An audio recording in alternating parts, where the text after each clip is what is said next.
All right. Welcome on the mic. I'm Jake Killeen. And this new episode, we have STEFFAN SCUTTI. STEFFAN is the 2019 Aussie Long Drive Champ, and he is a personal trainer as well. So it's lovely to have him on the podcast. Thanks for being with me, STEFFAN. Hey, mate, my pleasure to be here and speaking to you too. Nice, mate. I just wanted to congratulate you on the 2019 Long Drive Championship win. How does that sit with you, the knowledge that you are now the 2019 champion? Thank you. Yeah, it was an unbelievable feeling. Just an incredible weekend, really, over the couple of days that the event was. And to take out the win was pretty cool. And to be known as the champion for that 2019 was, a fantastic feeling. Was it something that came to you quickly, or was it surprising, or was it a big build-up? Did you feel like you had spent years trying to get there and you got there, or was it something that happened pretty quickly? Yeah, I mean, so I'm still fairly new to the sport. I mean, I've been probably 2.5 years, just constantly grinding, learning something, taking something from every event I was at, and just felt like I was definitely improving, and definitely with the equipment that I was getting, things were working a bit better. And I just got to a point where I felt confident enough to get the best people going around here in Australia. And then, just got down there and just had not only the obviously physical side of the golf swing working, but also the mental side. I just felt switched on and was real positive, and just felt like everything was working on the day or on both days. So nice. And how do you win the event? What is the sort of structure of the tournament? How do you do it? The day one was all the sets and the rounds. So you're competing against all the players basically in different groups. It works on a point system. So in groups of four, you best driver gets you 200 points, second gets 100 points, 50, and then 0 points for coming last. And then over the 5 rounds, the points are added up, and then we got the top 8 from there that then competed the following day for the championship in an all-out match play. And how many balls do you get? How many tries do you get at each sort of section? So last year it was 8 balls in 3 minutes, and just as of this year, the World Long Drive have decided to change the rules to 6 balls in 2.5 minutes. So, which one do you like more? 6 balls in 2.5 minutes probably suit me more, being like more of an actual golfer. A lot of the guys I compete with are just these monstrous ex-baseballers and just huge guys that just get to slash the ball as hard as they can. With less balls, I guess it puts more pressure on each ball that you hit to make sure that you put in that ball inside the grid. Is it consistency that you need, or do you just want that long bomb, or is it more consistent sort of 80%, 90% ball that you hit out there? I get this question like all the time. It all depends on the competition you're up against, I think. Like if you're in a set against 3 guys that you know that your 90%, 95% ball is going to be enough, you'll take out a driver, or you'll make a golf swing that you know is much more accurate and more likely that you're going to hit that ball inside the grid. But if you're up against the best guys in the world, like I was in China and America, you just literally every single ball that you get, you have to be going full ball 110%. So the gap worldwide's a little bit more than the Aussie guys can get to the level. Yeah. Well, there's a lot of Aussie guys here that have competed with the best in the world as well. One of the guys made 3rd one year in the Worlds, which is a pretty cool experience. So we definitely got a talent here as well. But the best guys at the top on their A game, you have to be going full ball. And what sort of distance? How wide's the grid actually? How wide is that grid that you have to get into? In America, so they say 30 to 40 yards is generally the rule. It all depends on the day as far as the room that you have on the fairway and how everything's set up. But it's generally 30 to 40 yards wide. Yeah. And what's the long ball, mate? What got you over the line there in the last final? My longest ball of that tournament was 352 meters, and that was in the first day of one of my sets. But it's just, like I said, it's over 5 sets. I think I finished 2nd for the first day, as in with all the points. And then so that put me in as a number 2 in the match play. So 2 played 7 and so on and so forth to the final. So you just had to be consistently hitting a decent long number in each set to get enough points right through into the match play. And was the final close? Was it a close battle between you? Who was the other guy? Yeah, we had he's sort of my main rival, Carl Peters. He's a big solid guy, and he won it last year. Sorry, I should say 2 years ago now, 2018. It was really close, was it? Was it neck and neck? Yeah, it was a bit neck and neck. Every ball, just like you got all this pressure, people yelling and screaming, and just like everything you've got, but you have to still focus, and it's an incredible feeling. What was the winning ball? So what was the yardage you got in the last one? 324 meters was my winning ball. Yeah. And what was his? Did you get him by just a little bit? He was at around 318 during the set. So. Right. So pretty close. So I'd known after about the fifth ball that I was ahead, and he didn't hit another ball longer than what he'd had in those last three, so I took it out at 324. Oh, yeah, nice. So tell me about the lead up to it. So how do you prepare for a long drive tournament? Just a lot of gym, a lot of flexibility work. And then obviously a lot of training in the gym. I'm working out of a place called Golf Studio now in Mordialloc. We've got awesome driving nets set up with TrackMans, and I can just sort of unleash the driver as much as I can. Because obviously there's not a lot of driving ranges around Victoria that go longer than 300 meters, so there's not a lot of places that can practice, and on course it's not really a great place either. Yeah, and on the range too, obviously they're really soft compression, haven't they, the range balls? Yeah, the balls are no good. So that's the great thing about Golf Studio. I go in there and I can use my ball wicks and tee them up and do my own thing sort of on the side while there's other people hitting balls. So fantastic. And does TrackMan measure that, does it? Yeah, it still measures balls, yeah. So ball speed, club head speed, all that sort of stuff, and it all comes into play. It's how far the ball's going to travel. Nice. And do you change up the? Do you use a range on the screen, or do you actually try and drive holes, or do you change it up that way to make it more interesting? I don't jump on the simulator much, just generally in the net. But right. I definitely want to get into that a bit more. But generally, when I'm practicing, it's just straight into the net and just hitting a few 8 irons and then getting bored and then straight into the driver as much as I can. So the body starts to say enough's enough. And have you always hit it long when you first started playing golf?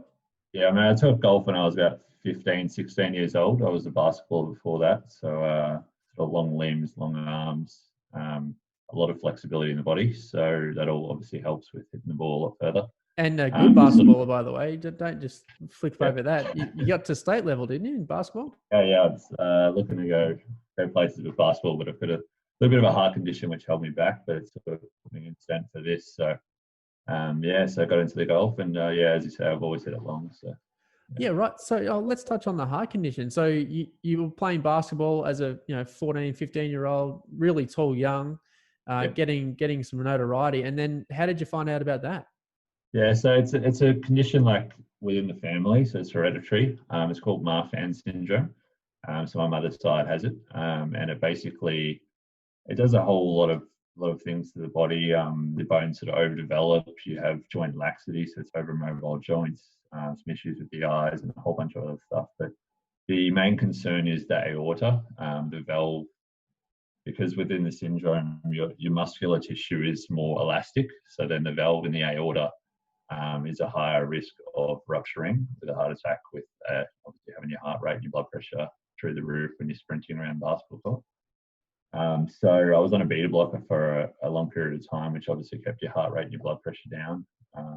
But it just got to the point where the doctors, the specialists were like, we know how much basketball is to you, but like if you go there, you make it. Clubs are going to do some blood tests and not take you on for insurance reasons and that sort of thing. So I made the big decision to quit. And that's when I took up golf a few months later, because I thought obviously that's a nice, safe thing to do. And it sort of helps with obviously long drive, having long levers, lots of flexibility.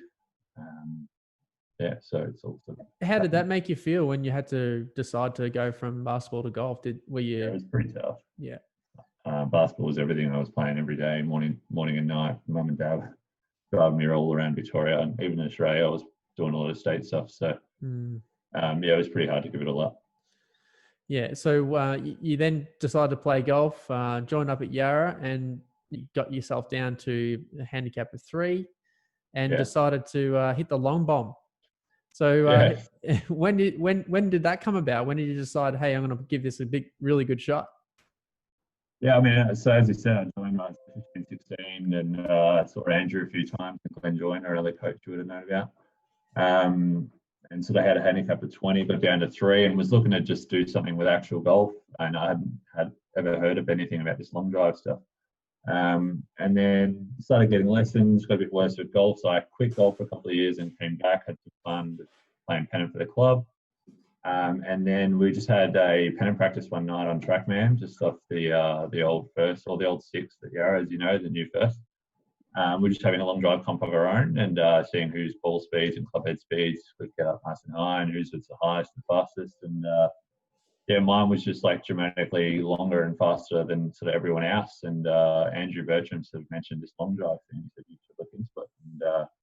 And so I did it on YouTube, and I found some long drive videos and competitions that were all overseas in the States. Overseas in America, and it wasn't a massive sport here in Australia at the time. And I thought I'd give it a go, and so I did. So I started getting into some equipment, and I fly over the States. That was when I come across this Australian tryout for the Australian team down the Gold Coast. So I thought it'd be best to do that first, to give that a crack, to see if I have anything of what it sort of takes and see what the competition's like. And went down there and just hit it unbelievably well, and I was just so stoked as to how well I hit it on the day that it got me into the Australian team, and so the whole career started. Perfect. And how much, I guess, improvement have you had since the first time you sort of got on the Trackman to now? What sort of speeds were you doing? What sort of club head speed have you improved? Yeah, so back when I started, I had the TaylorMade slider, a very old driver you would remember. I was getting that at about 135 mile club head speed and about 185 to 190 ball speed, which is pretty good for a standard driver. And then I just sort of picking up exercises and drills to get you more rotation and faster club head speed, and then moving into a long drive club. I'm clocking up to 140, 142 mile an hour at 200 to 205 ball speed. And what do you need to get to compete with these world guys and these US guys? I feel like I need to put on a hell of a lot more strength. That's probably my weakness. I've got a lot of flexibility in the levers for it. But just putting on mass and size, and I'm doing that. I'm definitely putting on a lot of weight, especially in this lockdown time. I'm eating a lot of lollies and chocolates and stuff. But I reckon the strength side of it, definitely. And so how will that improve your ball striking? How will that get that going? Well, I'll be able to move the club head faster. So the quicker you can move a heavier shaft, the better, I guess. So obviously we can all grab a quick light shaft and throw that on Trackman, and our club head speed's going to be fast. But doesn't necessarily mean the ball's going to go further. The smash factor is not going to be as high as it would be with a heavier shaft. Oh, I see. So your boys are stronger and they can move a heavier shaft. A stiffer shaft. A lighter shaft. Yeah. So that makes sense to me now. Yeah. Okay. So to hit it further, you basically need the stiffest, heaviest shaft, and you can move that as quick as possible. Then that's going to get a bigger smash factor. Go further. Exactly right. Okay. And then cool. You've got the flex that comes into it as well. So. Okay. And how many yards are you away from the big guys then? How many yards do you have to make up? Yeah. I mean, the yards, it all comes down to the area, like the humidity and the altitude and all that sort of stuff. But ball speed, I'm like 20 miles off the best in the world. Right. But I can definitely compete with the top 50 over there. So, but like I said, I'm new. I've only done it for 2.5 years. Most of those guys have done it for 10, 15 years. And what's 20 miles turn into in terms of meterage or yardage? About 40 meters, 50 meters. Right. Okay. Yeah, great. All right. Well, with gaining that and that strength, talk me through your regimen. Have you got a plan set in place? Are you looking to go over to the World Championships at some point? Have you got a plan to get stronger and do that? Yeah, well, I mean, I was meant to be in competing in Vegas just this weekend coming, but everything obviously has been thrown out of whack with this coronavirus. But yes. Just obviously being a personal trainer, I've got a good idea of sort of biomechanics of the body and what works best with getting your body, I guess, more stable through the golf swing. So a lot of just functional movements first. You do deads, your squats, your bench, all that sort of stuff for general strength. And then I like to do a lot of golf-specific stuff with rotation, medicine balls, whatever that may be, and just little drills, learning how to work off the ground a bit better, sort of ground force stuff. So I think that's very important. And then just a lot of flexibility and mobility, like I was talking about, with definitely the upper body rotation through the spine and the shoulders. Yeah. So with your personal training and all your experience and all your knowledge with that, is there still an expertise area that you go to try and figure out a little bit more in terms of specifically getting it longer off the tee? Yeah, everything I've learned from like the competitions that I've competed in and meeting the guys that have been around for years and have got all the experience in the long drive. These little tricks and traits that they're doing. Just add that extra 2 meters, 3 meters, 4 meters every time you do it. And then I'll bring that into the gym as well if there's stuff that you can work on in the gym. But a lot of dry drills in the mirror, just learning how to push off the ground and rotate as you're driving up is very key. And loading, like you're taking the club away and you just want to really load that right hip up as much as you can and stand up nice and tall so you can push down and back up again. Right. Right. So what sort of regimen can you do in the gym to sort of, simulate that? Yeah, so all the like a truck bar are fantastic to sort of jump inside them at a heavy weight and just do deads inside that, pushing up and down off the ground to get you that type of feeling. And then jump sort of box jumps or jump squats with that bar as well. So holding onto that is very good, and then skipping as well to get that just sort of elasticity in the calf muscles to sort of drive up and off the ground.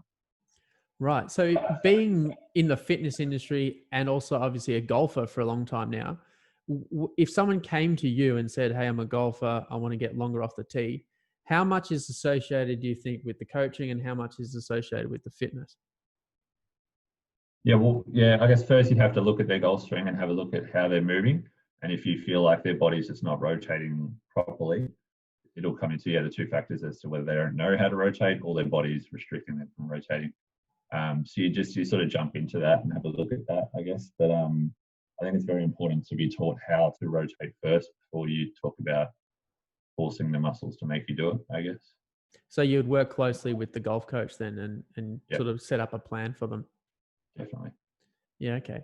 Interesting. So say for instance, you got your week-to-week golfer comes to the gym, wants to get a little bit longer off the tee and his technique's quite good. His smash factor's quite good. Yep. What would you set for him? Yeah, so get into the gym, get into your deadlifts, your squats, your big power lifts, your bench press, lat pull downs, or a chin up. It's just get those massive prime movers working, right? And working together. Any functional movement where there's more than one muscle group working is the very most important thing. And then just all your mobility stuff. So there's a whole bunch of stuff that you can find online just to create more rotation. A lot of yoga can be fantastic as well, and Pilates if your hips aren't quite up to it as well. So flexibility in the muscle is huge, but what about the joint? Is that just as important? Yeah, so that's your mobility. So that's 100% important. So it's just being able to move the joints more is definitely going to drastically improve your rotation. For long drive, probably definitely more strength, but for the general golfer that's looking to just hit it more consistently better, I'd say probably the flexibility and mobility is a bit higher than the strength, more important. Yeah, sure. Because you can get stronger, and if you don't bring the mobility with it, your smash factor is going to leave. And we talk about smash factor being, the closest to the middle hit of the driver. So, yeah, as we know, being golfers, if you don't hit the middle, it's no point swinging at 150 miles an hour, is there? No, smash factor is always going to be low, which means the ball speed's obviously going to be low, and that ball's not going anywhere. Sure. And when you hit that long bomb that feels really good, is that straight out of the middle? Yeah, you just know it. As soon as you hit it, you know that you've hit it well. And as soon as it takes off, you can tell whether it's got too much spin on it or enough. So when it's not spinning, you've hit a knuckleball, that's when you're jumping around and making some noise. Yeah. So have you got the perfect numbers yet? Do you know exactly how to get a bit biggest out of yours? I don't know. Yeah. People are always asking that as well. I just feel like there's so many different factors on TrackMan that can affect the ball that there's no one right thing. I mean, you compare professional, even just like Dustin Johnson to John Rahm, the numbers are so completely different, but they can generally hit the same ball. It's I don't think there's the right, or say the one launch angle, and the one attack angle, and the right spin. Just it's all coming together. I guess the lower the spin, the faster you can spin the club, the further that ball's going to go, and obviously hitting it on the up. Yeah. Yeah. So when you play golf, have you felt like hitting it further is an advantage? Yeah, definitely. I mean, around Yarra Yarra, they've cut out a lot of trees, a lot of bush, so I can always just launch it off every tee. So I've definitely got the advantage of that course. Like if I went to a computing course or a course that's really tight, I wouldn't be pulling out the big stick much or very often. Yeah, maybe tear it down a little bit. So is that how you, is it, if you've got a tight hole somewhere and you're playing, do you just, is that how you get a little bit straight off the tee? You sort of diet, do you actually change your swing speed, or you just, what do you do to minimize that? Well, if I've got the long driver in the club, I mean, they're not designed to be swung slow or knocked down or anything like that. So they're very difficult to hit. You just pull out a driving iron or a 3-wood or something like that. So you use your long driver on course, do you? Yeah, I do. Yeah. My 3-wood goes long enough. So, I mean, yeah, I can use the long driver, as I said, almost most of the holes. But if I went to a tight course, I'd be hitting 3-wood most of the time. So there's no like legality around the length of your driver. It's the same as the PGA standards or the RNA standards. So it's 48-inch, and yeah, that's it. 48-inch from grip to head. 460cc, just the same. Oh, so the actual long driver is not longer than the longest standard you can have on the golf course legally. Perfectly legal, yeah. So back in the day, I think it all changed about 8 years ago. It used to be 50-inch, was allowed in the long drive, but they brought it back to 48 to match RNA standards and be able to use on the golf course. Yeah, I see. I always had it. I always had in my head that actually, the long drive was sort of quite illegal, but that might have changed, as you said. Yeah, and we obviously a lot of driver companies are making non-conforming heads as well, still, but still the same. It has to be conforming with the RNA rules. So. And what loft are you running with on your driver? I've got like 8-9 drivers with different lofts, but generally my 3 to 4 degree range is what I like to go to. 3 to 4. Yeah. No wonder you have to hit on the up. Yeah, it's sort of launched it at like 10, 11 degrees and plus 6 or 7. So. Yeah, look, I think, and as you said, that comes with risks. And, obviously you've alluded to the fact that you're not quite hitting a lot of fairways. It doesn't matter to me. No, it doesn't really matter. Yeah, get the wedge out and hit it close, especially around here, as you said. But if you're a week-to-week player and you're looking to get that length, definitely you want to try and get on the up with it, as you said. Yeah. But then it definitely gets to a point where you're risking missing fairways. So you got to make sure you analyze the situation. If you've got a golf course that's quite tight and you're looking for distance, you've just got to be careful what you do. Exactly right. Yeah. No. So I want to talk about Kyle Berkshire. He's the 2019. Is it the US long drive? He's not world, is it? Well, America, how they are. They think they're the best at everything. So it's like the NBA. They win the NBA championships. They call themselves the world champions. Right. So it's not technically the world longest drive. He's the US longest drive. To get a gig in the world long drive, to get an opportunity to compete there, you need to be winning like an Australian championship or something like that. Because a lot of the Americans can sort of get in easy because of all the events that played throughout the year to get them enough points to compete in the world long drive. When you got players from around the world having to fly to America for 1 or 2 events, it's very hard to get enough ranking points to be able to be eligible for the world long drive. Right. Yeah, he's getting a lot of notoriety lately. He's obviously been picked up by Callaway and doing a lot of social media. He is a tank. It looks like he's got a pretty strong body, which is obviously helping. He's gotten up to 150 miles an hour, I think, swing speed, and I think 250 ball speed, is it? 230, 228, I think I've seen maxed out, but I think the goal is 230.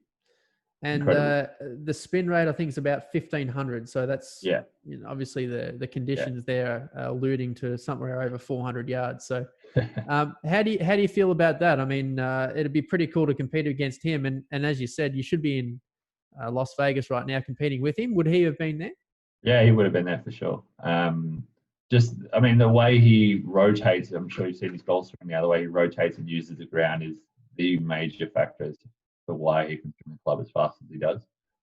He's got a lot of the best coaches around him and teaching him all about that. He's still a young guy as well, so he'll probably still get a lot better. I haven't actually competed with him yet. I've competed with a lot of the other top 10 in the world over in China and America. But he's definitely a person to look up to, and you just see how he sort of waits and sets that club at the top before his lower half starts to move through and forward to the top. Yeah, absolutely. I love his rhythm too. He's got that little rhythm start. I think that's pretty important, isn't it too? And what do you, as a golf coach, I like to see my players stay pretty centered over the ball as they hit for contact and for good striking. Is that Yeah. similar to long drive, or is it Yeah, probably a little bit more back, like stay back a little bit? back. Obviously, you can see him, really leaning back, launching on the up to sort of release the club as hard as you can through impact. But you just have a look at how well he rotates into his right hip and just loads that right hip at the top of the backswing. Yeah, and I'll notice they extend too, like extend in that right up. hip, extend up. Yeah, I think so that's up, down, up through the golf swing. Yeah. So what do you think? Have you got the goal to go over in there and beat him, or what? Yeah, definitely. I'll definitely, like, you got to give me some time, give me some more years. I'm learning, as I said, every event I go to, and just picking up something new, and yeah, I'll get it. Have they got a new schedule date for that yet? For the World Champs? There's no idea. I mean, obviously you've seen America in the news; it's pretty bad. So they're probably worse off than anyone else. So there's just no news. There's no one wants to put out any news, and they know for sure anyway. So it's all a bit of a mess. Well, it's still exciting for you. So yeah. Train up and make sure we can get. Was that televised as well?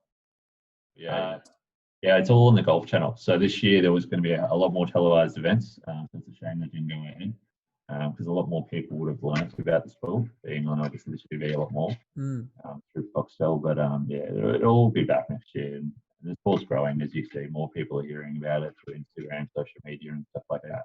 And so what's the warm-up look like? For, competing day, say if you got a 10 o'clock tee time, as you'd say, what does it look like in your preparation for that day? So a lot of stretching first, so stretching the muscles, and then you get into a bit of mobility work.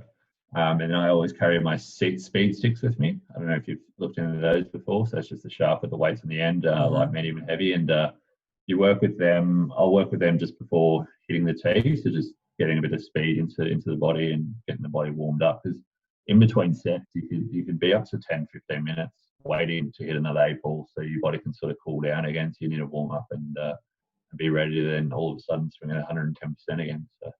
Right, so you don't hit a lot of balls? It's a long day, so you'll hit. It depends. Most of the time you're hitting 5 sets, so 5 sets, 8 balls, depending on how many people are there. So say 40 balls at 110%. It's a lot harder to do than swinging a 9-iron 140 times. Like right in the body, but in your warm up, do you hit many balls in your warm up, or just doing a lot of like on the range warming up? Yeah, just a few irons generally, and then maybe a few drivers, but you don't want to be tiring yourself out. Right. So just get loose, get ready, get your rhythm up. The ball striking right, the tempo. And is it a bit like golf too? If you hit a few out of the middle, you feel a lot more confident, or 100%. Right. So, and that's how I felt at the Australian Championship. Just from day one, I was just like bang bang, won first set, won the second set. I was like, all right, this is cool. Starting to get some support in the crowd, and every time I get to the tee, people are like, oh, Steph's up, like, oh, like there's like someone up there that's gonna really rip one, and you just start to get confident, and you build off that, and you work off the crowd and the music that's around you. Right. So get you pumped up. Yeah, that's what it's all about. It's just golf on steroids. It's like the 2020 of cricket. It's like the fun version, the non-etiquette version of golf. I mean, you got music pumping, DJs are there. We've got people drinking beer and just yelling and screaming after every ball. Completely different. I'm surprised it's not bigger than what it is by the sounds of that. And it should be more fun. Yeah. How do you think, is there an organization that runs that sort of long drive tour, or how does it work there? There's a few, I mean, and they sort of compete with each other as well, for the players to come over and compete and the growth of their individual business. I mean, so you got IGAN, so International Golf Association in New Zealand, International New Zealand. So she runs events here in Australia and in New Zealand. And then she actually ran that massive event in China at Mission Hill. So had the biggest purse in the history of long drive. 300,000 US. That was a pretty big one. And then you got the World Long Drive, which is your Americans. There's a European tour. And then there was one other tour, I can't remember what it was called, but it was more through that sort of Asian type countries as well. So, well, I think there's potential to maybe join up with the PGA Tour here in Australia. Yeah, there has to be. And run it on a weekend where they're playing the PGA or the Aussie Open. I don't understand why they're not doing that. Yeah, so one of my sponsors here, Volvic, as you know, obviously a big sponsor of Long Drive, they sponsored, and they have the sponsorship this year for the Australian Open as well. They've had it for 3 years now. They wanted to get me up there on a Friday night with a few other boys, just like after the field off one of the tees and just launching balls out into the night. But there's a little bit of insurance issues with, like, obviously the people that were out there, and just all the tents and stuff coming into play. So it's definitely getting talked about, and it will eventually sort of associate with them and get more people into golf as well, I guess. Yeah, I think it's a great opportunity because, the Australian tour's declined over the last, few decades, and something as exciting as that will bring out the people. There's no doubt about it. Drinking, Exactly right. music, fun. People love people hitting big balls. So, yeah, I think it's a no-brainer. Yeah, and like nothing beats the adrenaline. Like not only the players but the crowd. You can just feel like every single ball when it comes down to match play. Like the set's not so much. Like you've got time, and it's not massive if you get that 50 or 100 points. But when you're in match play and it's straight up knockout, like every ball counts, and you just feel that tension. It's really cool. Something different. Yeah, I really hope that happens because I'd come out. I'll come out and watch it for sure. Yeah, and yeah. it needs to. I think the tournaments need to attach themselves to different things like that to get more people. Because the new generation they need activity, don't they? And your normal golf tournament doesn't have a lot of things going on until the back nine on Sunday, and that's when it's exciting because you see people, the players are either pumped up, or they're losing their shots, or it's starting to get really to the end point of the tournament. It gets exciting, but other than that, it's not really exciting, is it? So to bring something like Long Drive to it would be fantastic. It would be fantastic, and I think like clubs like the National Golf Club, I think they just recently had their own sort of Long Drive comp for their members, and I think it's a great idea just to get people together and helps grow the sport and get them away from just that same old playing 18 holes under really strict rules and etiquette and stuff like that. And I think that's why a part of the reason might be as to why it's not really associating well yet, because you've got these private clubs that have their etiquette and their rules, and it's just such a, I don't know, with the drinking and the music, it's not really golf. Kosher, yeah. A lot of the committee and of golf clubs won't sort of appreciate that type of vibe, I guess, but hopefully they change it with the times, and it'll sort of start associating and working together. Yeah, for sure. I agree. I want to get into injury prevention actually now, if I can, and the work you do with your day-to-day clients in the gym. In terms of golfers, I see on the PGA Tour particularly a lot of lower back injuries, rotation and loads on the lower back. Also the shoulder, the rotator cuff, the lead hip and hip flexors, and obviously a little bit of tennis elbow. So what would you attribute to those injuries, do you think? Is it injury prevention in terms of not doing enough in the gym, or do you think it's their actual techniques? Yeah, I mean, it can be technique and genetic, as you would know. But I think it's just that repetitive, when you're just constantly making the same motion that's aggravating or irritating an injury. It's obviously not going to help, but definitely doing a lot of your core and your hip work. That's why Pilates is so important for that trunk and that lower half, that lower back, to sort of be more stable and more controlled through the golf swing, have less pressure on the muscle if it's too weak to sort of control and resist that spinal rotation through the golf ball. Would probably be key. But I mean, the minute you start feeling any sort of pain anywhere in the body when you're swinging the club repetitively, you should stop, see a physio, see a chiro, whatever it may be, and then go from there.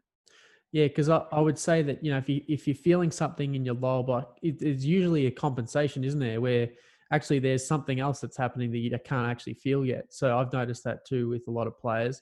So yeah, it's important that your whole body is equal in its strength and its weaknesses and its flexibility. So I guess that's why you see a lot of people now with their own personal trainers on the tour. But I think, the combination of that with the coach is important. But, I see people like Ricky Fowler, him particularly, I'm worried about a little bit long term. He's such a talented golfer, Ricky, but, he's in such flexion on his backswing, and it's that old school sort of X factor where the right knee is flexed still, and they're trying to get that X factor with their upper body. For sure. golf can be dangerous. And then, I mean, imagine doing what I do, swinging a club at 130, 140 mile an hour consistently, puts an extra load on the body, on the hips. So yeah, it's an all over body sport, isn't it? And it's not, your body's, linear, isn't it? Usually it likes to go back and forward, and it doesn't like to twist a lot. So, golf's putting a lot of different stressors on a lot of different parts of the body. So yeah, very important to make sure everything's all even. I mean, you think about kicking a football or AFL players, they're so quad dominant because they're always sprinting forward, they're always kicking the football. Their hamstrings, if they're not doing a lot of work in the gym with their hamstrings, your hamstrings are your brakes. So when they take that sprint or they kick that long football, if the hamstrings aren't up to slowing down the knee from extending, then obviously that's when they tear their hamstrings. It's the same with golf. When you've got muscles within the hips that are imbalanced and not working properly, you're going to have a lot of pain and issues in the long run. Yeah. So the first thing you would do is screen someone for their body. And how would you go through screening someone? Yeah, so what we've always been taught in the personal training industry, in the fitness industry, is to do like an overhead squat. So you get them holding a wooden stick or whatever it may be above their head, just try to perform a squat as low as they can, and then that's when you'll see the imbalances straight away in the ankles and the hips and the knees, and then you'll see their thoracic mobility as well in that, and then you go from there. Right, and where do you start? Because I know when I see a client, obviously you get their understanding of their goals first, and you work that out, but you have a little model in your head what you look for. Yeah, it's always ground up. Yeah. And what do you look for in a screening? So if someone has got some ankle issues, and looks like some hip issues and some shoulder issues, where do you start? Yeah, definitely from the ground up. So you're looking at their feet if there's pronation and they're weak in their glutes. So you're doing a lot of glute stuff, a lot of core stuff. Same with their knees. If their knees are buckling in and working together, weakness in the glutes, too dominant through the quads, and majority of us are, because we do everything in front of us, so we're anteriorly stronger than posteriorly stronger. So it's very important to be working the posterior chain the majority of the time when we are in the gym. But generally all the issues that occur in the body and the imbalances in the hips always start from the ground, from underneath. So something's going wrong with your diet cycle, the way you're moving your feet. Right. Working on. And what about you? Have you had many injuries thus far? You've been good that way? No, I mean, I've been really lucky. I just had a lot of ankle injuries with basketball. So I was taking and strapping them, but they were longer when I was 14, 15. So it was just, other than the ankles, I've been really lucky. My knees have been good. I've had a bit of lower back issues, but that's all fine. One of the discs sort of starts to flare up here and there. And when that happens, I just know to slow down the training a little bit and then get back into it. So I've been pretty lucky so far. I did have a rib injury as well, actually. That occurred in New Zealand. So I was doing a lot of training with the speed sticks, as we were just talking about before, to try to generate more club head speed, pushing them a little bit too much, and it's all through the intercostal muscles inside the rib. They help you to breathe and sort of squeeze the core muscles, and I went up to New Zealand, and I don't know, about rip a club too hard, obviously, and started tearing into that muscle, and I actually had to forfeit out of that event. Yeah, you mentioned that event you missed. Have you won any other events, or did you leave your first win for the big one? Yeah, first one for the big one. And the other accomplishment was making the Australian team back in 2017. So. Yeah, nice. And when you were standing over those last few balls and the pressure came, how did you feel you dealt with it? I just, like in that last set, obviously the knockout, I just got a really good ball in the first start of the set, and that just put me into confidence straight away, put all the pressure on Carl. I think he missed a couple and got one, and then I just hit another one that got back ahead, and it was just enough to hold on. So it was just like neck and neck, and every single ball matters, and yeah. So when you don't get that first ball off and the pressure builds, so how do you deal with that pressure? Yeah, it's tough. Well, it happened to me in my last event in New Zealand. I had one of my shockers, I reckon, probably the worst event I've ever competed in. From step one, I just wasn't hitting it well. Confidence wasn't there, and then it was sort of very windy day and into our face, so it wasn't helping that situation. But I just my momentum and timing, everything just felt off, and really it was all just up in my head, and I just couldn't sort of shake it off. But I'll be back to it in the next events to come. So obviously you'll learn from that, right? For sure. You noted that. And so have you got like a routine or mental, physical routine to sort of get yourself focused again? Yeah, to just stay calm, like after that set, just take a breather, think about why I'm here and how good I can hit the ball, and not think about anything that I've just done up on the tee. and then definitely preparing myself with a sports psychologist before events as well.